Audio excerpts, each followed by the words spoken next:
Gibase sa aktwal nga panghitabo nga nasulat diha sa basahon ni Mormon. Lain pangtugon ni Hesukristo.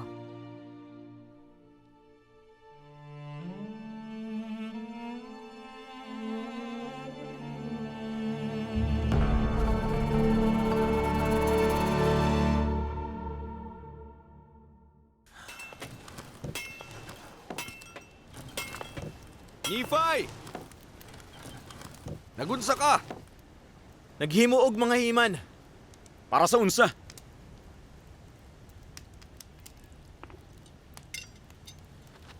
Gisugo ko sa Ginoo sa panan-awon ug mipakita unsaon sa pagtukod og barko aron madalang atong katawhan tabok sa katubigan. Nephi, binuang ka na! Kung magtinabangay, mahimo kitang Dili ka instrumento. makakuhag tabang gikanamo. Dinhi nakitaan namo ang yutang saad, dinhi kita mamuyo. Nasayod kami nga dili ka makahimo og barko. Ikaw sama sa atong amahan. Nadala sa binuang nga mga huna-huna sa iyang kasing-kasing. Siyang nagdala ka nato gikan sa Jerusalem. Ug kita naglatagaw sa kamingawan ni ining daghang katuigan. Ug ang atong kababayan naghago. Ug nanganak sa kamingawan ug naganto sa tanang butang gawas sa kamatayon. Maayo pa unta nga sila namatay sa wala pa sila mobiya sa Jerusalem kaysa nagantos ni ining mga Kining kasakit. daghang katuigan din kita nagantos sa kamingawan. Diin nga panahon kita nagpahimulo sa atong kabdangan ug yuta sa atong kabilin. Ug kita unta malipayon. Ang katawhan sa Jerusalem nag-ungaw sa Ang kalaglagan. katawhan kinsa tua sa Jerusalem, matarong nga katawhan.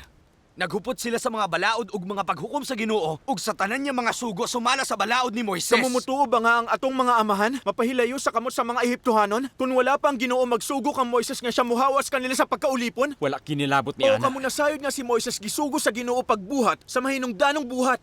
Ug kamo nasayod nga tungod sa iyang pulong ang katubigan sa pulang dagat na bahin ug sila miagi sa ugang nga yuta. Dili ikaw si Moises. Ug dili kini ang pulang dagat. Kamo dali nga mubuhat og kadautan. Apan dugay nga mahinumdom sa Ginoo nga inyong Dios. Kamo nakakita og anghel. Ug siya namulong kaninyo. Ug siya nakapamulong nga kaninyo. Sa usa ka hinay, hinagawhaw nga tingog. Apan kamo daw walay pagbati, nga kamo dili makabati sa iyang mga pulong. Nga naman nga kamo nagpatiga kaayo sa inyong kasing-kasing. Ang akong kalagnagbangutan sa kaguol tungod kaninyo. Ug ang akong kasing-kasing gisakitan, ako nahadlok kay tingali unya. Kamo isalikway hangtod sa hangtod. Ako puno sa Espiritu sa Dios. Hangtod nga ang akong dugo kanawad-an sa kusog. Sa ngalan sa makagagahom nga Dios, ako mamando kaninyo sa dili paghigap ka na ako. Kay ako puno sa gahom sa Dios, bisan sa pagkaugdaw sa akong unod. Ug bisan kinsa nga mo dapat sa iyang kamot kanako, siya malaw sama sa laya nga bugang. Ug siya mawalay bili atubangan sa gahom sa Dios, kay ang Dios mo hampa kaniya. Ayaw pagpagulbol batok sa atong amahan. Ug ayaw pug niyang inyong pagtabang kanako, kay ang Dios misugo kanako nga ako muhimo og usa ka barko. Kung ang Dios misugo kanako sa paghimo sa tanang butang, ako makahimo niini. Kung ang Ginoo aduna ni anang dako nga gahom, ug nakahimo sa daghang milagro, dili ka siya makatudlo kanako nga ako muhimo og usa ka barko.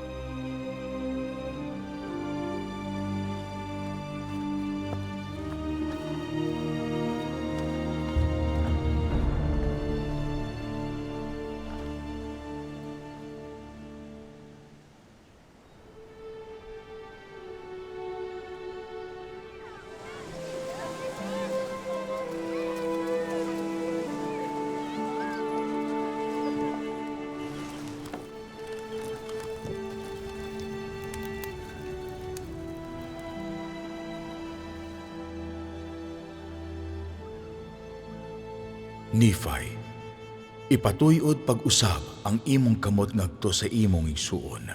Ug ako mopakurog kanila nga sila masayod nga ako ang Ginoo nga ilang Dios.